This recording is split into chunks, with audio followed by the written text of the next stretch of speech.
Ovo je čovek koji je ukrao pravi putnički avion i poleteo bez dozvole. Richard Russell radio je kao osoblje na aerodromu.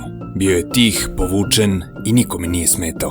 A onda je jednog dana seo u prazan Q400, pokrenuo ga kao da to radi godinama i poleteo. Kontrola leta je paničila, ali on je mirno razgovarao sa njima dok je izvodio akrobacije, manevrima koje piloti treniraju godinama. Kada su ga pitali zašto je to uradio, rekao je: "Ne tražim izlaz, samo želim da letim, makar jednom."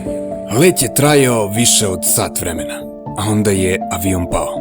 Navodno, Richard je hteo samo da oseti slobodu, bez ikakve loše namere.